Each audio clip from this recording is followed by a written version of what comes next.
I was still in the conference room at 9 p.m., surrounded by printed articles, financial reports, and empty coffee cups. Everyone else had left hours ago, but I couldn't afford to stop. With half the resources they'd given the other interns, I needed to work twice as hard to even have a chance. The cleaning lady had already come and gone, giving me a sympathetic smile as she worked around my paper fortress. The entire floor was dark except for the conference room lights and the glow of my laptop screen. That's when I heard footsteps. I looked up to see a man in an expensive suit walking down the hallway, his tie loosened and his dark hair slightly disheveled. He looked like he'd been working late too, but there was something different about him. Something that made my breath catch. He was gorgeous. Tall, with sharp cheekbones, and the kind of presence that commanded attention.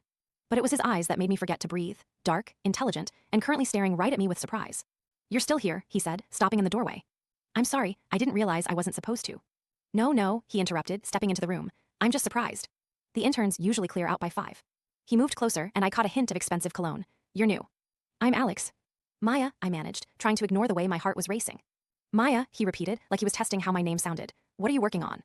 "The Patterson Group merger analysis. It's due Friday." He raised an eyebrow. "Mind if I take a look?" I wanted to say no.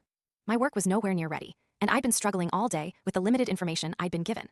But there was something about the way he asked, not demanding, but genuinely curious, that made me slide the papers toward him. Alex picked up my draft analysis, his eyes scanning the pages with an intensity that made me nervous. After a few minutes, he looked up at me with an expression I couldn't read.